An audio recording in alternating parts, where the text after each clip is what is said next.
Salut mes petits riffologues! Aujourd'hui, dans les expériences digitales du Dr Fred, on va s'attaquer à un sujet que beaucoup sous-estiment, mais qui fait toute la différence entre un guitariste qui se débrouille et un guitariste qui contrôle vraiment son jeu. La main droite. On passe des heures à travailler des gammes, des positions, des plans, mais si le médiator n'est pas maîtrisé, tout s'écroule. Le son devient irrégulier, la vitesse plafonne et la précision disparaît. Alors comment faire? Dans cette série d'exercices, on va reprendre les bases, mais les vraies bases, celles qui construisent une technique solide, propre et exploitable dans n'importe quel contexte. On va travailler l'aller-retour strict pour poser les fondations, les variations d'attaque pour gagner en souplesse, le contrôle du poignet pour développer vitesse et endurance, et surtout la régularité, cette qualité invisible qui fait toute la différence. L'objectif n'est pas d'aller vite, l'objectif c'est d'être propre, constant et conscient de chaque mouvement. Parce qu'une fois que la main droite devient automatique, tu libères enfin ton cerveau pour la musique. Alors, prends ton médiator, prépare-toi à reprogrammer ta mécanique.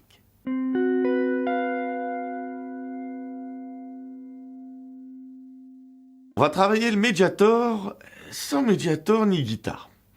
Cet échauffement est sous-estimé, pourtant redoutable. Tu bosses juste le poignet, sans guitare. L'objectif, relâchement, souplesse, endurance.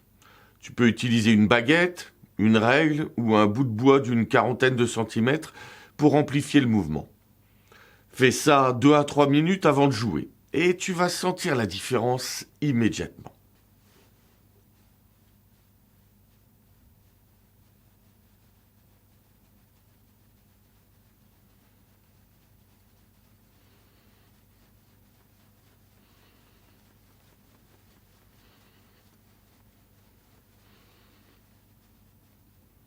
On commence par un exercice tout simple, en apparence.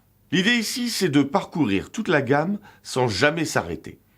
Tu ne démarres pas forcément sur la tonique, mais sur la note la plus grave disponible dans la position choisie. Et tu montes jusqu'à la plus aiguë. Puis tu redescends. Pour tous les exercices que je te propose ici, on va travailler sur la 4e position de la gamme de Do majeur à 3 notes par corde qui commence sur le Fa de la corde de Mi. Ce qui est important, c'est de ne pas couper le flux. Enchaîner toutes les notes, garder un mouvement continu. Là, on attaque le cœur du sujet, l'aller-retour permanent. Bas, haut, sans jamais tricher. Même si tu changes de corde, même si c'est inconfortable, tu ne casses jamais le mouvement. Et surtout, même attaque sur chaque note, même volume, même régularité. C'est ce qui va construire ta vitesse plus tard. Si tu triches ici, tu plafonneras plus tard. Là, on travaille déjà un truc essentiel, la fluidité et la vision globale du manche. Tu trouveras sur mon site, drfredmrlab.com, les 7 positions de la gamme de Do majeur à 3 notes par corde pour que tu puisses appliquer ces exercices sur tout le manche. Et bien sûr, toutes ces positions sont transposables dans toutes les tonalités.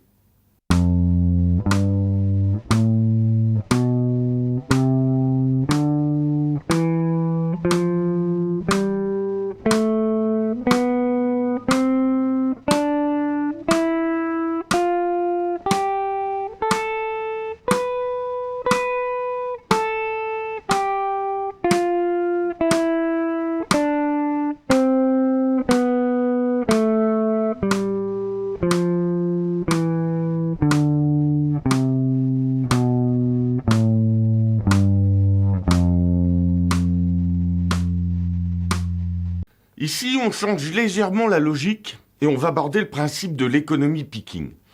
Quand tu changes de corde, tu peux te retrouver avec 2 coups vers le bas d'affilée. C'est plus naturel, mais aussi plus piégeux. Pourquoi? Parce que ça peut déséquilibrer ton jeu. Tu perds la régularité, mais ça peut être plus rapide dans certains cas. Donc là, tu explores une autre approche. Mais attention, ne mélange pas tout si tu n'es pas solide sur l'aller-retour.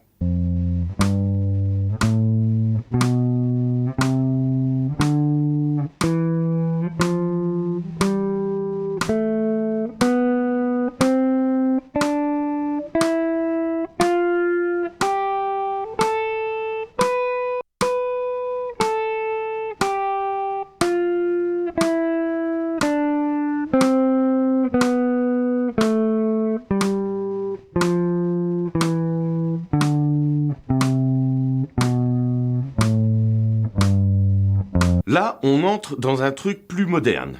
Tu n'attaques pas toutes les notes au médiator. Certaines notes sont jouées en legato, en hammer-on ou en pull-off. Résultat, plus de vitesse, moins d'effort main droite, mais plus de contrôle de la main gauche.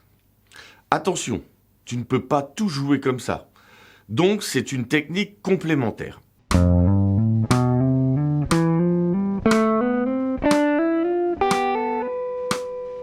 Là, on casse les habitudes. Tu joues toute la gamme. Soit uniquement en coup vers le bas, soit uniquement vers le haut.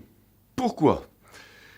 Parce que ça force le contrôle, la précision, la puissance. Et puis ça révèle tous les défauts.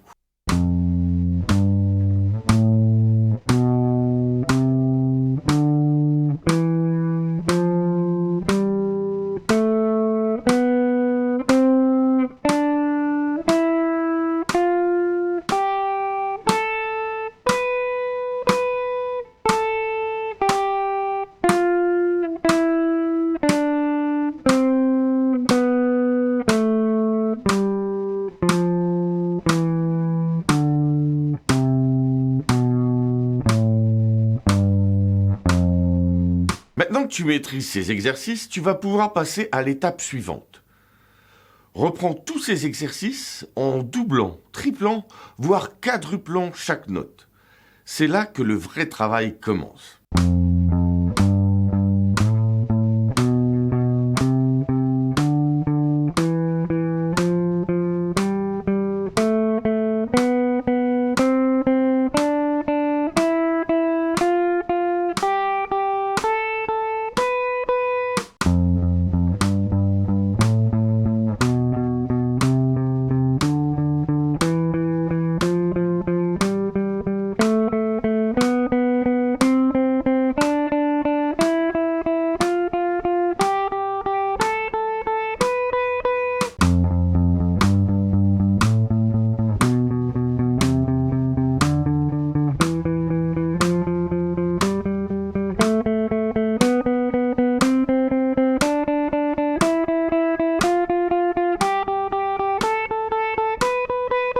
Travaille toujours au métronome. Commence lentement, très lentement même.